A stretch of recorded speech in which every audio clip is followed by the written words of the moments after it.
दैनिक जागरण प्रश्न प्रहार में कल सुधीर कुमार उप निदेशक समाज कल्याण विभाग उपस्थित हुए।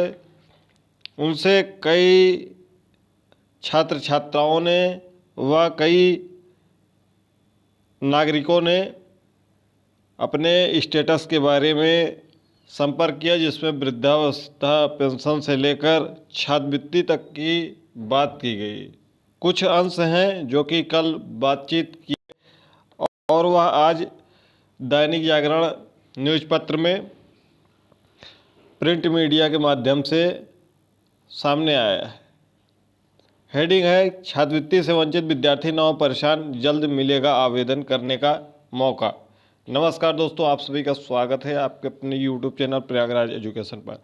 अगर आपको अभी तक छात्रवृत्ति नहीं मिली है तो यह वीडियो बहुत ही आपके लिए इम्पॉर्टेंट होने वाली है।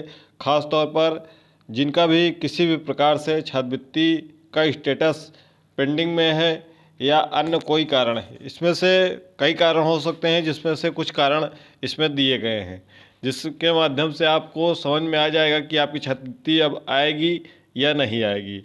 ठीक है, इसमें कुछ की छात्रवृत्ति के लिए उन्होंने स्पष्ट बता दिया है कि अब आपकी छात्रवृत्ति नहीं आएगी। तो चलिए देखते हैं किसकी छात्रवृत्ति आएगी, किसकी छात्रवृत्ति नहीं आएगी, पूरा डिटेल में जानेंगे। कमेंट बॉक्स में अपने पाठ्यक्रम का नाम और किस ज़िले से हैं और आपका स्टेटस वर्तमान समय में आज की डेट में क्या दिखा रहा है, कमेंट बॉक्स में हमें ज़रूर बताइएगा। तो चलिए वीडियो को शुरू करते हैं।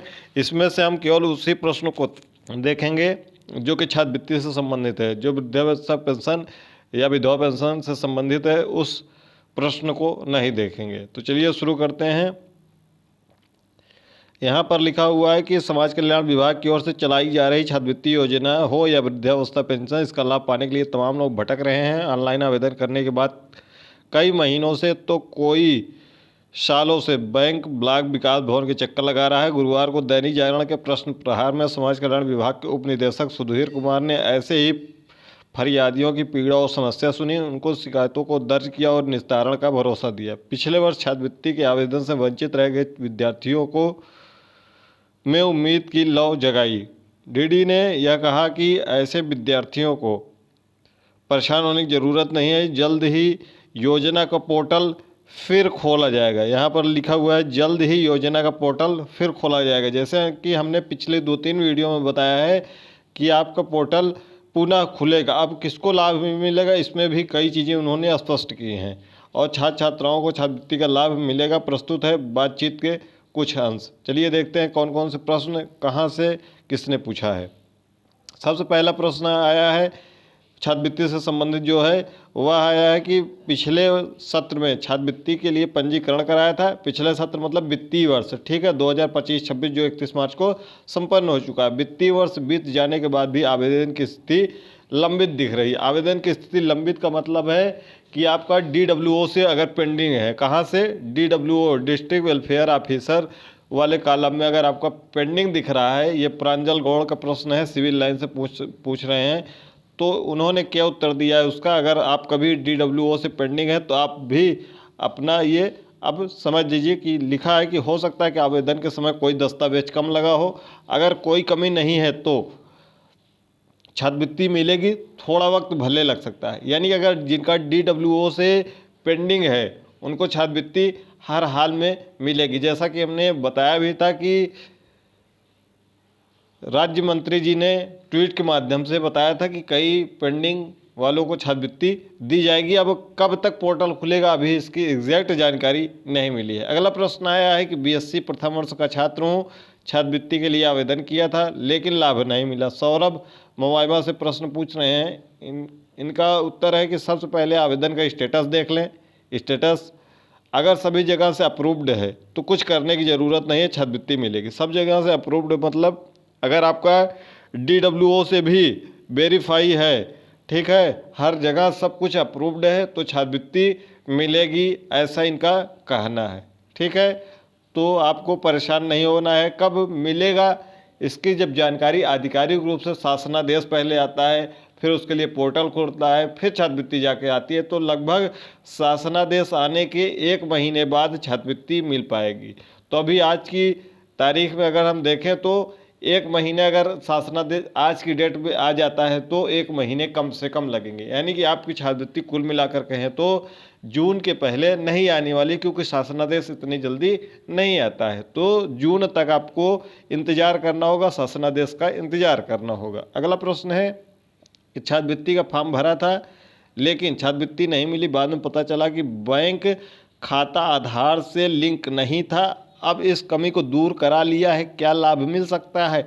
ये प्रश्न आपका आना लाजमी है। साथ ही साथ इसके लिए अन्य यूट्यूब चैनल भी जिम्मेदार हैं जो कि आपको सही तरीके से गाइडेंस नहीं देते हैं। जबकि हमने वित्तीय वर्ष जैसे ही शुरू होता है, ऑनलाइन आवेदन शुरू होता है, कम से कम 5 से 7 वीडियो ऐसी होंगी हमारे चैनल पर जिसमें हमने बार बार आपको कहा है कि आप अपना आधार बैंक से लिंक करवा लीजिए। कई लोग कहते हैं कि हमने आधार जमा किया है, तो आधार जमा किया है लेकिन वो लिंक नहीं होता है एनपीसीआई। वो एनपीसीआई जो लिंक होता है वो अलग तरीके से होता है। उसको कराने के लिए सिंपल सा एक हम आपको बताया है, कई वीडियो में बताया है कि आप अपना जो छात्रवृत्ति है या बैंक है, बैंक से पैसा एक बार आधार से जहाँ पैसा निकलता है वहाँ से निकलवा लीजिए या जमा कर दीजिए, चाहे 200, 500, 1000 जितना भी आपके बैंक अकाउंट में है। इससे क्लियर हो जाएगा कि एनपीसीआई है कि नहीं। आप आधार जब जमा करते हैं तो वो आईडी के रूप में जमा करते हैं, लेकिन जब आप एनपीसीआई नहीं कराएंगे तो आपको छात्रवृत्ति नहीं मिल पाएगी, क्योंकि जो छात्रवृत्ति अब भेजी जाती है वो बैंक खाते में नहीं भेजी जाती है, आधार से भेजी जाती है। तो जो आधार लिंक होगा आपके बैंक में उसी में आपकी छात्रवृत्ति आएगी। अगला प्रश्न इनका है, इनका जो उत्तर मिला है ऋचा यादव है फाफामऊ से। उन्होंने जो प्रश्न पूछा है कि आवेदन करने से पहले जांच कर लेना चाहिए कि बैंक आधार से लिंक है या नहीं। एक बार आवेदन निरस्त होने के बाद कुछ नहीं हो सकता, यानी कि इनका आवेदन निरस्त हो गया है।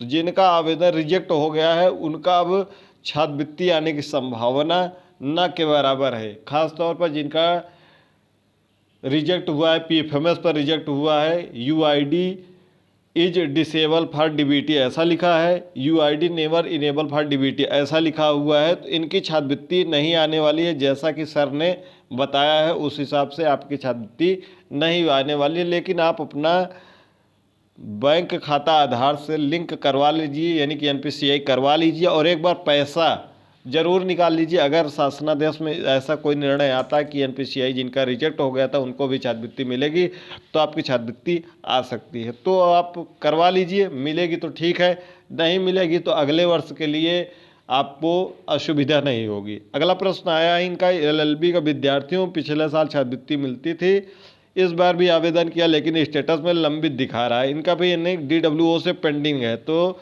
लंबित आवेदनों को अग्रसारित करने के लिए पोर्टल खोला गया है। आवेदन में कोई कमी नहीं है तो जल्द ही छात्रवृत्ति मिल जाएगी, तो इनकी भी छात्रवृत्ति जल्द ही मिल जाएगी। ये पूरे छात्रवृत्ति का प्रश्न था।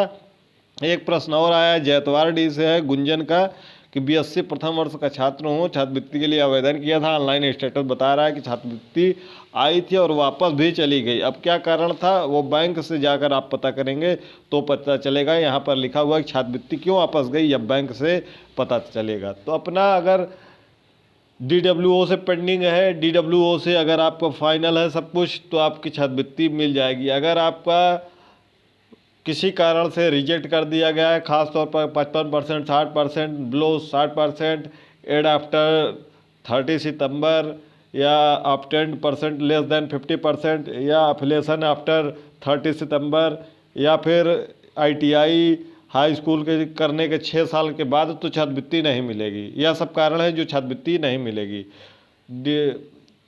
पीएफएमएस रिजेक्ट वालों को भी इनके अनुसार जो सर ने बताया है उसके अनुसार छात्रवृत्ति नहीं मिलेगी, जो कि सुधीर कुमार उप निदेशक हैं समाज कल्याण विभाग में।